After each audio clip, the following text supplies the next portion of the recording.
English Proficiency Test, EFTS. This is an introductory part of it. When considering to go abroad, there are some list of basic items that you need to have before you even apply to those schools or those institutions. As we discussed on our first episode, English Proficiency Test is one of them. As such, we'll be discussing more on it so that you have the basic idea of what it means and why you need to take one.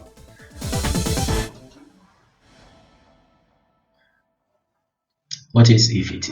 EFT stands for English Proficiency Test, which is a test administered on non-native speakers to ascertain their language ability. So it is actually conducted on people that are not born in a country where English is their primary language. And the majority of those who take it are students and workers who plan to remain in a country where English is a primary language. So if you are trying to migrate to any country for study or working purposes, you might need an English language proficiency to ascertain your level of understanding and fluency of the language. Why is EFT so important? Well, it actually aids in comprehending a candidate's English language abilities in listening, reading, writing, and speaking. So it helps the university or the admission committee, their employer, to understand whether this person is fluent in English or he is not fluent. Why do universities ask for EFTs? Generally, there are various reasons which forces universities to ask for English proficiency test. One of them is to assess the candidate's level of English ability. They are generally trying to assess your level of English proficiency, whether you are a beginner, intermediate, or you are a proficient. Also, to evaluate if you need to take an English preparation classes. So those that are not fluent enough to undertake the courses, they might send them to English preparatory classes if they have that in the university.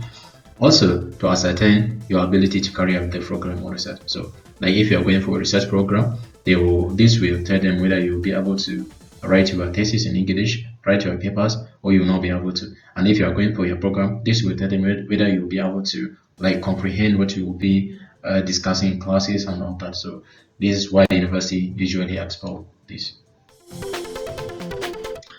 Type of testing system. Globally, there are many English proficiency tests. However, each university often provides a list of tests that are recognized by the institution. So each university has a specific list of test providers that they approve for their programs. So before applying to any university, you should have to check their website and see the available list of tests that they approve before you even sit for the exams. Commonly approved test. One will be wondering is there any commonly approved tests? Yes, there are actually some of the most commonly approved tests. However, in this case, we will mention some few of them. One of them is IELTS, International English Language Proficiency Testing System. This is widely accepted actually, especially when you are going to European countries, Canada and USA. Also, there is TOEFL. It is highly recommended and it is a test of English as a foreign language. It has a paper-based and internet-based. However, this also usually administered to students or for academic purposes, but it is also widely accepted. There's a Duolingo English test. There is Cambridge English, Advanced CA. There is a Freshen test of English. All of these are usually some of the common approved tests by many institutes and universities globally. Now we will be discussing the two most commonly tests approved by university, and one of them is TOEFL. The test of English as a foreign language is another English language assessment test that non-native speakers take when applying to university overseas where English is the primary means of communication. So usually, as I said in the previous class, previous slide, this test is usually preparable when you are going for academic purposes because most universities consider TOEFL. Also, it is acknowledged by many countries like UK, USA, Australia, and Canada. So most of universities within these countries do recognize TOEFL. TOEFL can be taken through two modes, that is PBT, paper-based, and also internet-based test, that is online test. And it consists of 4 parts, that is listening, reading, writing, and speaking. And all of these tests usually consist of this, that is listening, reading, writing, and speaking. The certificate is valid for 2 years. So if you write it in the past 2 years, you need to renew it. The registration fee for the TOEFL exam differ from location to location, so there's no fixed price actually. They have their region in different countries, so if you are trying to register for TOEFL, you should have to go to their nearest, test provided and ask for the current price of the exam, or you can even check it online in your country. IETLs stand for International English Language Testing Systems, and it is a standardized test that is generally acceptable for education and migration purposes. So unlike TOEFL, IETLs is actually considered by many embassies for approving visas. So if you are going for a work or for an employment purposes into that country, you need to actually opt for IETLs. However, it is also widely accepted by universities.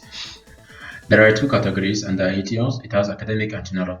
Academic part generally when you are going for schooling or when you are trying to enroll into university, you should write for academic IELTS. And there is also a general, which is for visa purposes and for those going for work purposes, that is for employment purposes.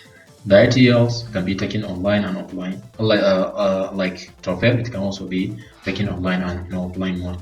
The IELTS certificate is also valid for 2 years, and the part or the format is just as TOEFL. It consists of listening, reading, writing, and speaking skills. So they will test your ability in listening, in reading, and writing, and in speaking. The cost of an IELTS is also not fixed. They have their agent, as I said, with TOEFL, so you need to go to their nearest agent or search online to find out how much it costs in your country. With this, we come to the end of today's class. Do stay tuned for our next coming episode, in which we will discuss more on IELTS and TOEFL. But before then, do have a good day, and don't forget to subscribe for our subsequent episode. Thank you.